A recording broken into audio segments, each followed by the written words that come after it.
Explication spirituelle 64, la quête de l'immortalité est-elle réaliste?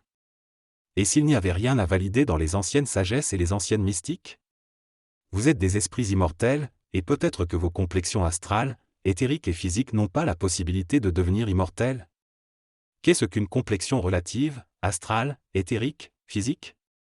C'est en définitive un agglomérat de charges énergétiques, non pas une fusion de charges énergétiques, mais bien un agglomérat de charges énergétiques, présentant quelques types et quelques niveaux de complexité, et ultimement les charges énergétiques sont organisées en atomes, eux-mêmes organisés ensuite en molécules, et une complexion relative est une complexion de molécules associées les unes aux autres par des liens électromagnétiques et par des agencements géométriques. Mais peut-être que vous ne saisissez pas encore correctement ce que cela signifie. Ce n'est pas le niveau des charges énergétiques elles-mêmes qui déterminent une complexion relative en tant que complexion relative, et ce n'est pas non plus le niveau des structures atomiques.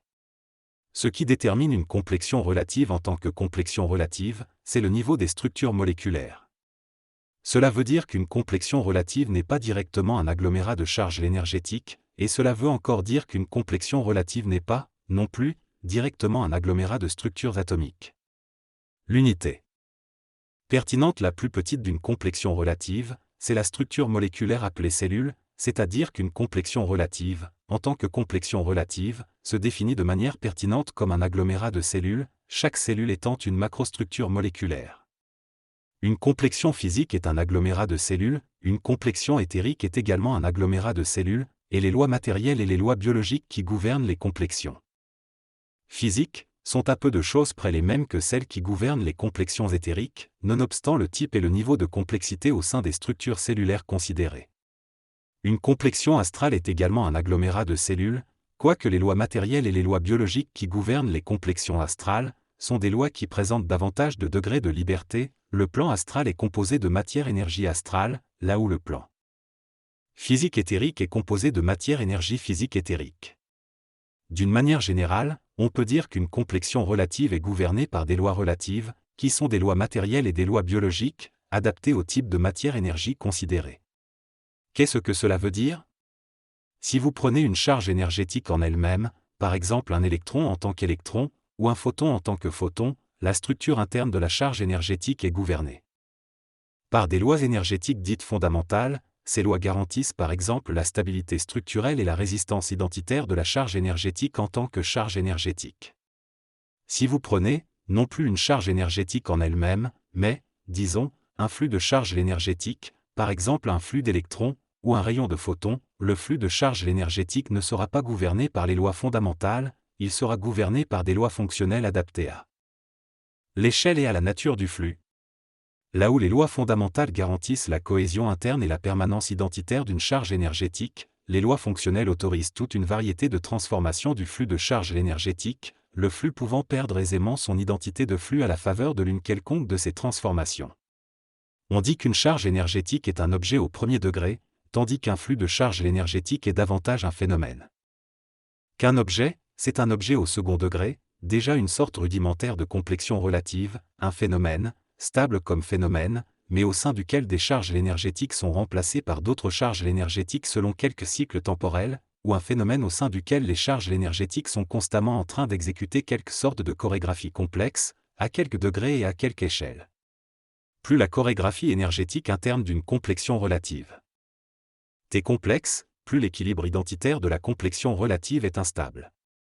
Une chorégraphie énergétique complexe suppose que des blocs de charges énergétiques doivent osciller, doivent se mouvoir et doivent interagir, électromagnétiquement et mécaniquement la plupart du temps, les uns avec les autres. Plus la chorégraphie est complexe, plus les facteurs qui peuvent la perturber et la dénaturer sont nombreux, et n'ont pas besoin d'être particulièrement puissants. Qu'est-ce qu'une complexion relative cellulaire?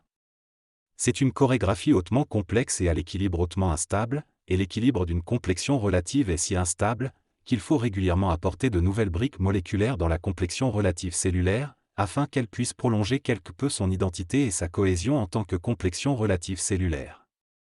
Une complexion relative cellulaire n'est pas un bloc immobile, c'est un système animé d'une intense richesse d'activités internes, une chorégraphie interne énergétique complexe et dynamique. Et l'une des caractéristiques fondamentales d'un tel système, c'est qu'il se désagrège constamment, à cause de la complexité de la chorégraphie interne qui l'anime. D'un côté, toute complexion relative cellulaire est constamment en train de se désagréger. Et d'un autre côté, toute complexion relative cellulaire est constamment en train d'essayer de compenser ce processus naturel de désagrégation. Que veut dire ici? Processus naturel de désagrégation? Cela veut dire que ce processus est inévitable, dû à la nature même de toute complexion relative cellulaire, un système dynamique hautement complexe. Au sein d'une complexion relative cellulaire, il y a au moins 3 processus à l'œuvre, un processus de développement, un processus de compensation, et un processus de désagrégation. Le processus de développement ne saurait être infini, il est contraint à un moment donné par des lois biologiques. Gouvernant l'autopréservation de la complexion, d'autant que si le processus de développement dépasse certains seuils, il accélère l'effondrement de la complexion, au lieu de consolider la complexion. Cela signifie qu'à un moment donné, le processus de développement va essayer de devenir un processus de stabilisation. Le processus de compensation est en réalité un aspect du processus de développement, il est puissant tant que le processus de développement ne s'est pas encore transformé en processus de stabilisation. Le processus de désagrégation est un processus infini, ou plus exactement, tant que la complexion n'aura pas été réduite à une juxtaposition de blocs relativement inertes, il sera toujours actif. Si vous comprenez correctement tout ce qui précède, alors vous devriez comprendre que si nous parlons ici de processus de mort, nous désignons simplement le processus naturel de désagrégation. Nous parlons bien des complexions relatives cellulaires. Au sein d'une complexion relative cellulaire, les cellules ne sauraient être inertes, elles sont nécessairement vivantes, interagissant les unes avec les autres, et donc s'altérant inévitablement les unes les autres, et par suite elles ont besoin de se renouveler en elles-mêmes, et pour se renouveler en elles-mêmes, elles ont besoin de disposer d'apports réguliers de briques de construction, de briques de reconstruction. Non pas simplement d'apports d'énergie, mais bien de nutriments de matière-énergie. Aucune complexion relative cellulaire ne saurait se passer définitivement de s'alimenter, et si une personne disposant d'une complexion physique ou d'une complexion éthérique se met à prétendre qu'elle ne se sustente que d'énergie seulement, sans plus avoir besoin d'absorber des composés moléculaires, quelque forme de nourriture, c'est que cette personne mange en cachette, tout simplement. Les capacités de renouvellement d'une cellule en elle-même sont très limitées, et à partir d'un certain moment, la cellule devra purement et simplement être remplacée par une autre. Qu'est-ce qui limite le renouvellement d'une cellule en elle-même? L'inévitable accumulation des erreurs dans le processus des reconstructions d'elle-même à partir de différents nutriments, et l'inévitable accumulation des altérations au sein de la cellule, dans ses interactions avec les autres cellules. Plus une cellule bouge et circule dans la complexion, plus elle est sujette à ces accumulations d'erreurs et d'altérations. Et aucune cellule n'est strictement immobile au sein d'une complexion, pas même les neurones dans le cerveau. Le paramétrage génétique peut déterminer des rythmes variés dans les accumulations d'erreurs et d'altérations, et il peut aussi réduire de quelque manière ces accumulations d'erreurs et d'altérations, mais il ne peut pas supprimer l'émergence de ces occurrences d'erreurs et d'altérations dans le fonctionnement des cellules en elles-mêmes et des cellules entre elles, car ces occurrences apparaissent nécessairement avec le dynamisme des cellules au sein de la complexion, et avec les nécessaires interactions des cellules entre elles. À tout cela, s'ajoute le fait que le processus de remplacement des cellules devenues obsolètes, ayant accumulé trop d'erreurs et trop d'altérations, est un processus au sein duquel vont s'accumuler de nouvelles erreurs et de nouvelles altérations au fil du temps, de sorte que le processus de remplacement des cellules dans le temps va devenir de moins en moins efficace, causant le vieillissement de la complexion relative cellulaire. Là encore, le paramétrage génétique peut ralentir les choses, mais il ne peut pas supprimer les occurrences d'erreurs et d'altérations conduisant peu à peu à un vieillissement de la complexion. Qu'est-ce que tout cela veut dire? Cela veut dire que la mort est inscrite dans les lois biologiques elles-mêmes. Si vous dotez une complexion relative cellulaire d'un processus de développement infini, au-delà d'un certain seuil de développement, la continuation de la croissance des différentes parties de la complexion va engendrer une accumulation de problèmes mécaniques qui vont compromettre l'intégrité et la cohésion de la complexion en tant que complexion. Pouvez-vous doter une complexion relative cellulaire d'un processus infaillible de compensation? Génétiquement, non. Ce que permet le paramétrage génétique, et le reparamétrage génétique, c'est d'augmenter la capacité de correction au sein de la complexion, afin de contrebalancer les occurrences d'erreurs et d'altérations à différents niveaux, mais une telle capacité de correction doit elle-même reposer sur une structure cellulaire, laquelle structure cellulaire sera à son tour sujette à une accumulation d'erreurs et d'altérations. La capacité de correction ne saurait donc être parfaite, et cette capacité elle-même va vieillir, c'est-à-dire qu'elle va s'altérer dans le temps. Vous pouvez concevoir des complexions relatives cellulaires, capables de vivre 100 ans, 300 ans, 900 ans, 1200 ans, ainsi de suite, mais vous n'obtiendrez aucune complexion relative cellulaire immortelle par le biais d'un paramétrage génétique. La durée de vie normale, hors accident, maladie et autres incidents mortels ou mortifères, d'une complexion cellulaire, est déterminée par son paramétrage génétique, là où certains insectes, l'espèce des éphémères, vivront moins de 3 jours après être sortis du cocon, certains requins, l'espèce dite le requin du Groenland, vivront jusqu'à 400 ans, là où la durée de vie normale d'un humain terrestre est déterminée génétiquement à environ 120 ans, celle de certaines espèces de tortues est déterminée génétiquement à environ 190 ans. Le paramétrage génétique de la longévité est donc une donnée différente du paramétrage génétique des capacités neuropsychologiques et neuropsychiques. Si vous aviez une génétique sans défaut selon la nature de la complexion humaine terrestre, si vous aviez une hygiène de vie parfaite, et si vous pouviez éviter strictement tout incident significatif de nature à altérer votre santé, vous vivriez jusqu'à 120 ans, en étant resté bon pied bon œil jusqu'à vos 110 ans. Que devriez-vous faire pour rallonger votre espérance de vie, passer d'une longévité de 120 ans à une longévité de 300 ans par exemple? Il y a 3 grandes méthodes, et peut-être qu'aucune d'elles ne vous est accessible. Votre longévité, la longévité de votre complexion cellulaire, est déterminée par un paramétrage génétique matériel, au sens où il s'agit bien d'un système de gènes concret organisé de quelque façon dans votre ADN. Pour prolonger votre longévité, il faut réécrire correctement le système de gènes concret qui détermine votre longévité. La première méthode pour réécrire correctement le paramétrage génétique de votre longévité, c'est de bénéficier d'une technologie de réécriture génétique suffisamment avancée pour cela. Est-ce que vous disposez d'une telle technologie? Une telle technologie de réécriture génétique représente le stade supérieur d'une technologie de régénération cellulaire capable de faire repousser des organes et des membres, et déjà capable de restaurer le bon fonctionnement de n'importe quel tissu et de n'importe quel organe de la complexion cellulaire. Peu importe sous quelle forme cette technologie peut se présenter, sous la forme d'un caisson technologique d'immersion, sous la forme de l'introduction d'une armée de nanorobots dans la complexion, sous la forme d'un générateur de champs hyper-énergétiques et hyper-informationnels de régénération ou de reprogrammation, ou sous d'autres formes, cette technologie doit déjà être capable de restaurer le bon fonctionnement de n'importe quelle partie et de n'importe quel élément de la complexion, avant de pouvoir être une technologie saine et efficace de réécriture génétique. En d'autres termes, une technologie avancée de réécriture génétique est le stade supérieur d'une technologie générale de guérison, capable de restaurer déjà le bon fonctionnement des membres, des organes, des tissus et des cellules de la complexion, selon la programmation génétique de base.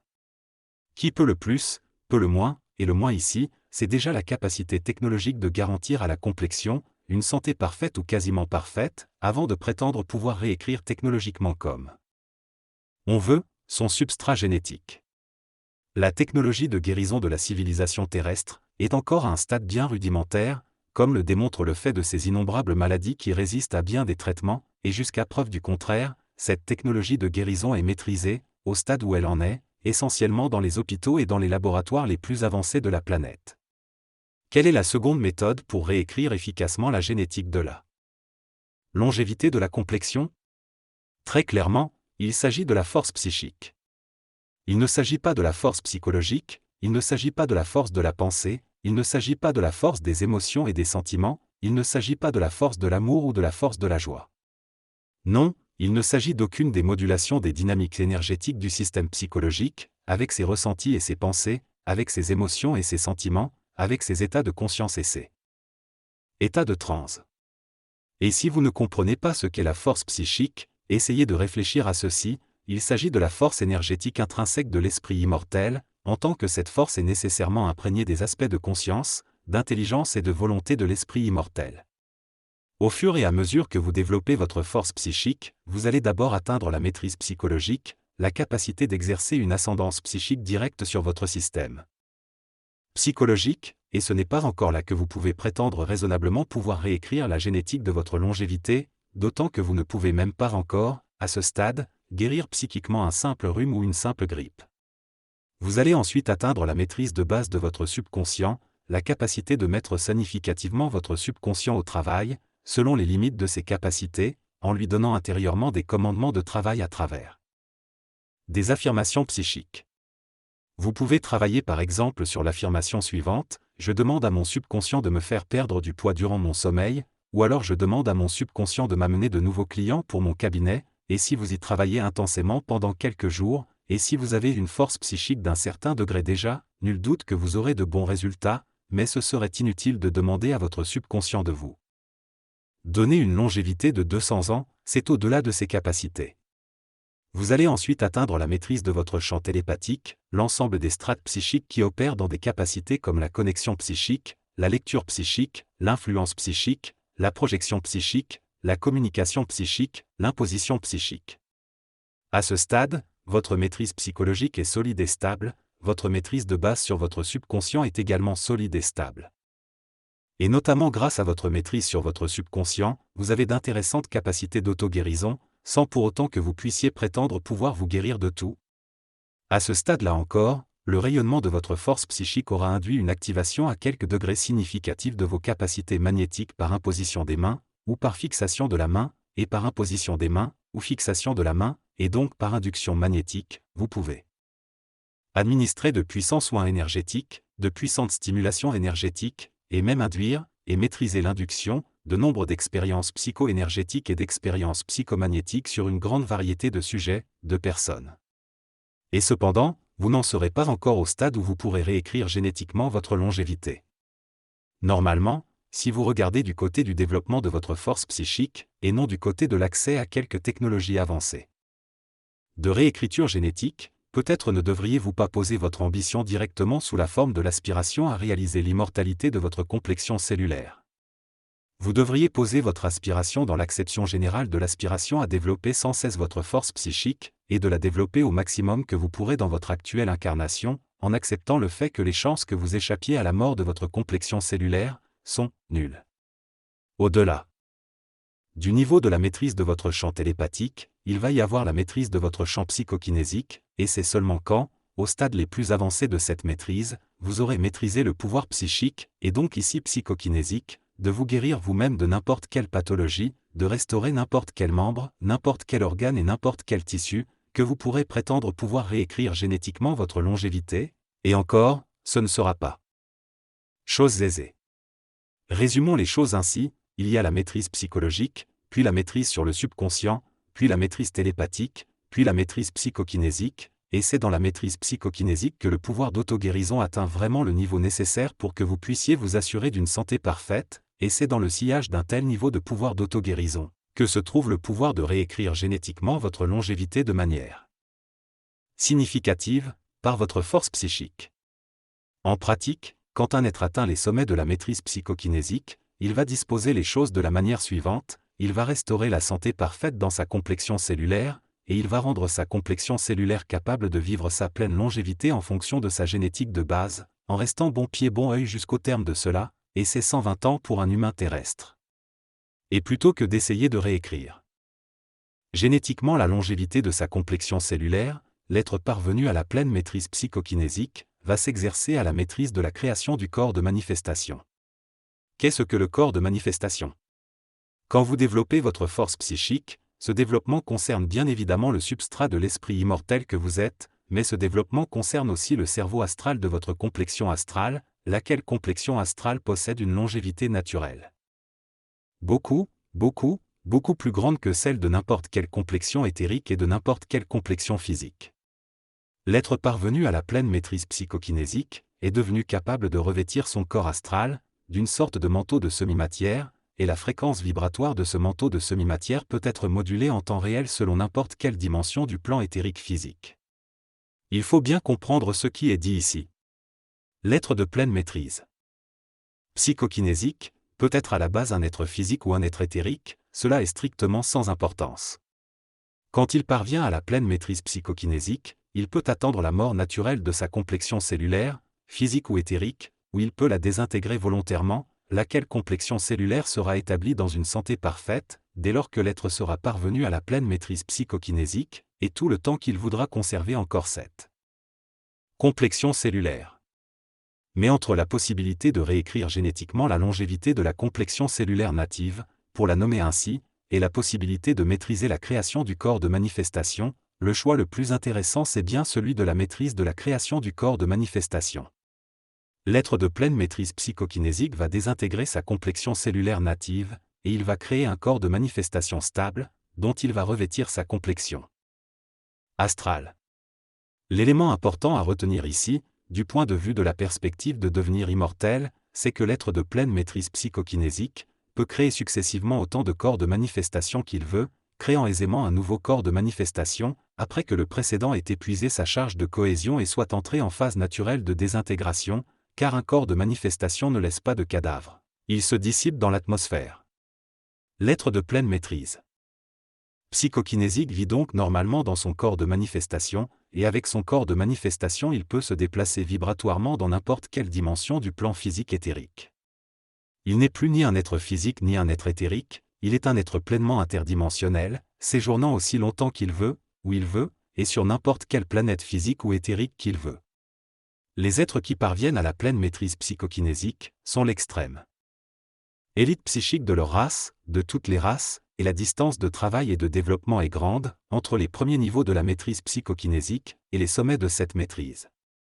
Dans la race humaine terrestre, sur les derniers 12 000 ans, et donc jusqu'à présent, 2025 du calendrier chrétien, il n'y a pas plus de 10 individus qui soient parvenus jusqu'à la puissance psychique de la maîtrise du corps de manifestation, et aucun de ces individus n'était pleinement humain de droit. Il s'agissait toujours d'esprits transcendantaux venus terminer leur quête de pleine transcendance en prenant une incarnation physique sur la Terre, et nés dans des corps physiques génétiquement rehaussés au-dessus des standards de la race. Il ne faut pas confondre le corps de manifestation et le corps de projection. Le corps de projection est un voile très fin et très superficiel semi-matériel recouvrant le corps astral ou habillant la projection psychique, et non un manteau consistant et stable semi-matériel. Le corps de projection, se désintègre naturellement au bout de quelques dizaines de secondes, et il faut un effort psychique soutenu pour le garder quelques dizaines de minutes. Il sert à la communication psychique, et permet de réaliser psychiquement ce qui peut se faire par ailleurs avec de la technologie de projection d'hologrammes de représentation. Il faut être un télépathe de très haut niveau pour maîtriser la création d'un corps de projection. La troisième méthode de réécriture génétique n'en est pas une qui soit pertinente pour répondre aux aspirations immédiates de l'individu.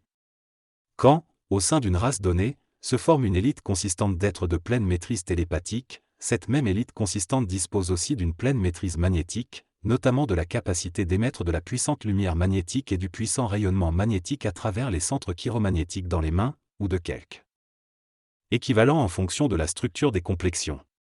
À ces niveaux de puissance magnétique, l'élite télépathique et magnétique de la race, si elle est assez nombreuse, peut faire un travail au long cours de stimulation des mutations génétiques positives, touchant à la longévité biologique et à la puissance neurogénétique, au sein de la race.